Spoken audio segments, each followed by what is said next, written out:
My friend Karen White, who is a nationally famous author, was in Peoria a few weeks ago to speak to a group of people, book clubs. I got a chance to catch up with her at the House and Lake Country Club, and we had this interview. 3, 2, 1. Today we are talking with Karen White, who is one of my favorite authors. Somebody introduced her recently as a Georgia author, but you're national now. I mean, you are scary all thought, the way. But yes, yes, you yes, are. Yes. You know, I get around. Yeah. You get around, yes, and you're getting ready to have your 15th book. Yes. And it comes out November 1st, and the title? The Strangers on Montagu Street. And by that title, Montagu Street, Southern set. Charleston set, not South of Broad this time. This my first 2 books in the series were, but this is still historic Charleston. So this is the one that started with the house on Trad Street. Correct. And then there was a second book. The Girl on Legree Street, which other people, if you're not in Charleston, you'll say Laguerre, but it's actually Legree. Now this one, and then there'll be a 4th. There will be, and it's only that will wrap in my it up. eye right now, so I can't tell you what it's about. Okay, so it's up here. But then you also have standalone books. Yes. And you have another book coming out in June of next year. Yes. And what's it about? It's set, well, I'm only on chapter 8. It's set in St. Simons, Georgia. We don't have the title is only tentative now. So it's not a beach book, although it is set on St. Simons. And it's almost kind of Southern Gothic contemporary. It's very, yeah. Which is what you do so good. I know. You know, well, I grew up reading Victoria Holt.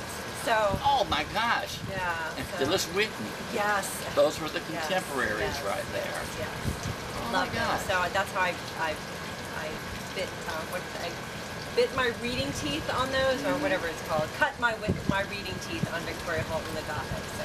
And Rebecca's one of my favorite books of all time. Well, you know, one time I compared one of your books. I said there aren't many authors that can be compared to Bronte and to Maurier. And I think you have that essence about your writing too.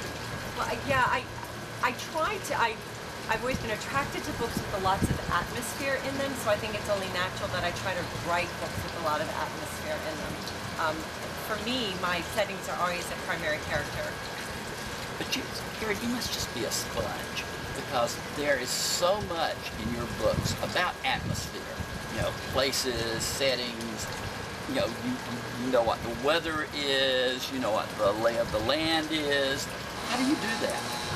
I always try to visit. When I wrote on Folly Beach, and I had to rent a house for a week, which was, you know, I know.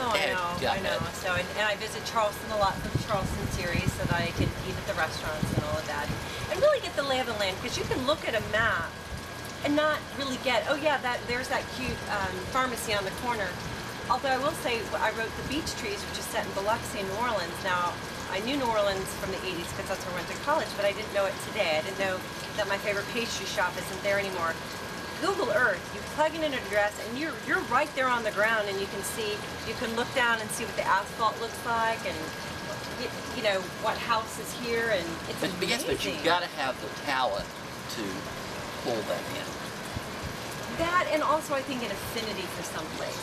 I could never write about a place I don't have an affinity for. People keep on saying, oh, you should write about Nantucket or Martha's Vineyard. Beautiful places, I visited them, I love them, but I didn't have that emotional connection to them like I do with the South Carolina Low Country or Charleston or St. Simons. Those are places that I kind of just feel here. And I think when you feel it inside, then it's easy to sort of interpret the setting to make it a character. But what's great, though, is like when you write about the Low Country, you expose the world, so to speak, to that. Yeah. Which is good and bad, because I don't... It's a heavy responsibility. You know, I've actually heard book clubs from all over the country actually make girls' weekend trips down to Charleston, and they check off all the restaurants and everything that I've listed in all those books, so they, you know, can visit them all. Karen White tour. Yes, and I'm thinking the Charleston Visitors Bureau should be giving me a cut or something. Yeah. As you drive into Charleston, should be your face right there. I agree. Welcome to Charleston. All right, let's talk about this. I know that several of your books had been on the extended list of the New York Times, but then you cracked the top 20. Yes. Which book did that for you? number 14, the beech trees, and it cracked at number 14. So I always What remember did that feel like? It was kind of, I remember I was in Charleston, and I was in the middle of a signing, actually, and my phone rang, and I saw it was a 212 number, and it was my publisher calling, and I was just sort of, it was unreal. I mean, because it's something I've been looking forward to for years, and I just never thought it was something that would happen to me. Someone who did So was now you will be known as New York Times best-selling writer, yes. Karen Montagu. Because you cracked the top 20. I've actually asked my children to address me as yeah. such. As a feminine. Yes. And your husband. Yes, yes. The honorable Yes. Mrs. Karen. New York Times. But you know, I want people to know that too. That you are married. You have a daughter and a son. And you a dog. And a dog. And you have. You were telling me before you came down to your period today. You have a load of laundry to do. And other issues. And other issues. You know, so people think, oh, you're the Jackie Collins. You know, I wish. Yeah, life would be a lot easier. Life would be a lot easier. You write a lot about relationships in your books. I know, especially in the Trad Street series, there's the mother and daughter. You know, now, do you pull from your own life for that, or do you pull from people you know? I think, so many things I've been able to, characters I'm able to pull sort of as a mixture of people that I know. The personal family relationships, especially the mother-daughter ones, I do pull from personal experience. Obviously, my sister relationships that I have in books are completely, things that I've studied between my mother and my aunts, because I had 3 brothers. But yeah, the mother-daughter one is definitely one that obviously I am a daughter and I have a daughter, and I think that's just one of the most volatile relationships known to man. It's both wonderful and terrible at the same time. But in the relationships that you describe, they're rarely one extreme or the other. They're always good at sometimes, bad at other times. The sister relationship and falling home. Good at one time, bad at another time. So it's not like you just do a completely negative or everything's wonderful. Because in your relationship that is always one way or the other.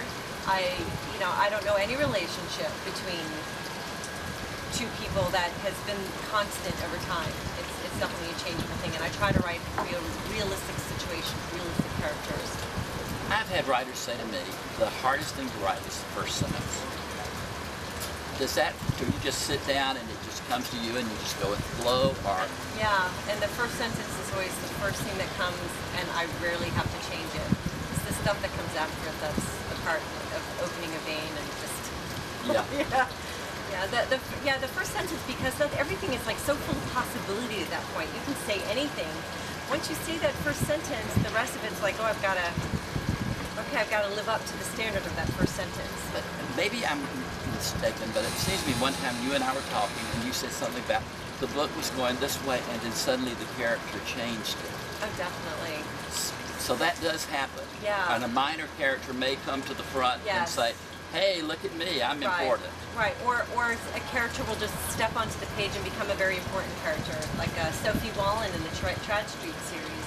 She's the best friend of Melanie Mills, and when I started writing that book, I didn't know Melanie had a best friend, and then Sophie walks in and she takes over.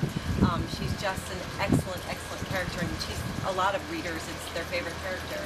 And that's one thing that I know today when we're talking to some people, and they said you have to read the series, first book, second book, third book. And you don't. They stand alone. I really do think they stand alone. But boy, it's enhanced. I agree. I agree. Because, and they're written that way. Because you develop an affinity to those characters. Right. And you want to know what happens. And that richness of that relationship builds with each book. Right. But you do 2 books a year. I know. How do you do that? And have a husband and children and go on tour for the books, because people don't realize either that you spend a lot of time publicizing these books. I do, because it's part of the job, and it is one of the more fun parts of the job is meeting readers and going out and meeting booksellers and all of that. I have just learned I always bring my laptop wherever I am. I've been in a roadside, like fender bender while we waited for the police. I'm working. When the cops get here, just let me know.